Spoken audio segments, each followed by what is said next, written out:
finally. My name's Tanya. I work for Cisco. I'm not here to disagree with anything, but I've always had a lot of people, especially Muslims, well, not a lot of people, just Muslims, always telling me, because you're a Catholic, you're going to go to Jahannam, but we're Muslims, you need to convert and you will go to heaven. According to me, I'm a good Catholic. I try to be a good Catholic. I don't intentionally commit sin. But does that mean because I'm a Catholic, I'm going to go to hell, and if I'm a Muslim, I'm going to go to heaven? Sister asked a question that many of her Muslim friends say, because she's a Catholic, because she's a Christian, she will go to hell. That is it true that because she's a Christian, you will go to hell? Sister, according to me, if you're a true Christian, if you truly follow the teachings of Jesus Christ, peace be upon him, inshallah you shall go to Jannah.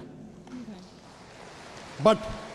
But if you truly follow the teachings of Jesus Christ, peace be upon him, Jesus Christ, peace be upon him, said, seek ye the truth and the truth shall free you.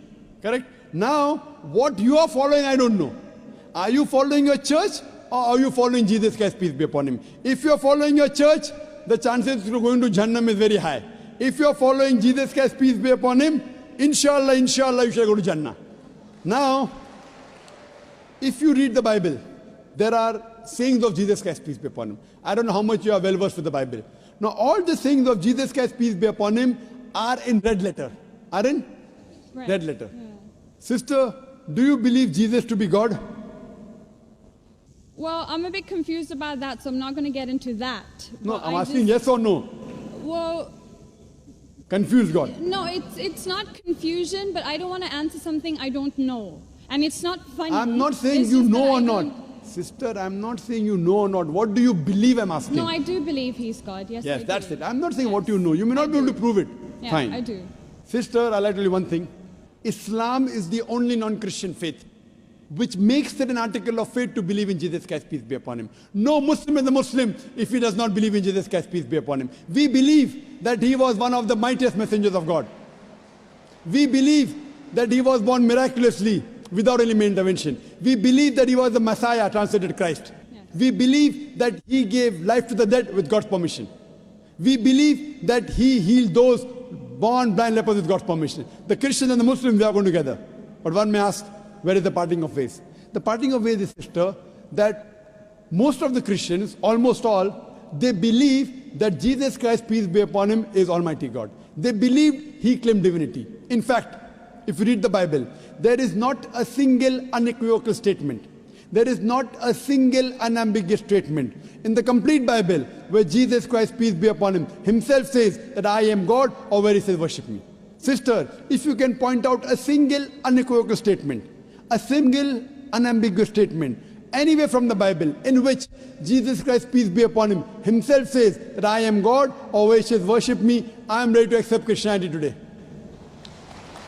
In fact, if you read the Bible, I'm not talking about you accepting I'll come to it. Or not. I'm not. I got my answer already. I'm giving you, yes. I got my answer. You got half the answer, I'm giving the complete answer, okay. inshallah. You can go ahead. You got half the answer. Okay. I told you that if you're a true Christian, you shall go to Jannah. Yes. You don't know what a true Christian is. I'm giving you information about true Christian is. Okay. If you read the Bible, Jesus Christ, peace be upon him, said in the Gospel of John, chapter number 14, verse number 28, my Father is greater than I. Gospel of John, chapter number 10, verse number 29, my Father is greater than all. Gospel of Matthew, chapter number 12, verse number 28, I cast out devils with the Spirit of God. Gospel of Luke, chapter number 11, verse number 20, I with the finger of God cast out devils. Gospel of John, chapter number 5, verse number 30, I can of my own self do nothing. As I hear, I judge, and my judgment is just. For I seek not my will, but the will of my Father. Anyone who says, I seek not my will, but the will of Almighty God is a Muslim. So Jesus Christ, peace be upon him, submitted his will to God. He was a Muslim. He never said he was God. It's clearly mentioned in the Gospel of John, chapter 14, verse number 24. Jesus Christ, peace be upon him, says that the words that you hear are not mine, but my Father's who has sent me. And it's clearly mentioned in the book of Acts, chapter number 2, verse number 22. Ye men of Israel, listen to this. Jesus of Nazareth, a man approved of God amongst you by wonders and miracles and signs, which God did by him, and you are witness to it. So Jesus Christ is a man approved of God amongst you by wonders and miracles and signs, which God did by him, and you are witness to it. So from the Bible you come to know that Jesus Christ was one of the most beloved messengers of Almighty God. We love him, we respect him. Do we follow his teachings? If you compare what Jesus Christ, peace be upon him, said in the Bible, I told that yesterday, that we Muslims, we follow more of the teachings of Jesus Christ, peace be upon him. Jesus Christ, according to the Gospel of Luke, he was circumcised on the 8th day. We Muslims are circumcised, most of the Christians aren't. Jesus Christ, peace be upon him, said, you have to follow each and every law. Gospel of Matthew chapter 5, verse number 17. Everything of the Old Testament, you can't break one law or dot or a tittle.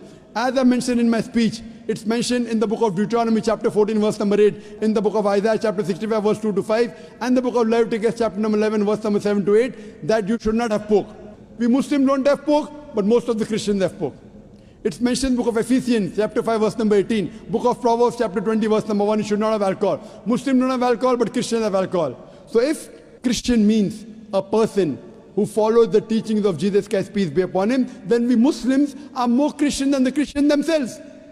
So if you become a true Christian and truly follow the teachings of Jesus Christ, peace be upon him, said in the Gospel of John, chapter number 16, verse number 7, it is expedient for you that I go away. For if I go not away, the Comforter shall not come. For if I go, shall I send him.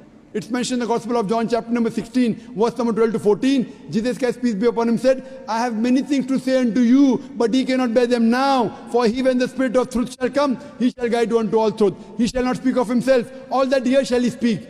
He shall glorify me. Verbatim quotation from the Bible, King James Version. So Jesus Christ is prophesying about the coming of the last and final messenger, Prophet Muhammad, peace be upon him. If you're a true Christian, if you truly believe in Jesus Christ, peace be upon him, you have to believe in the last and final messenger, Prophet Muhammad sallallahu alaihi wasallam. So if you're a true Christian, you'll believe in Prophet Muhammad, and inshallah you shall go to Jannah. Hope that answers the question, sister. Thank you.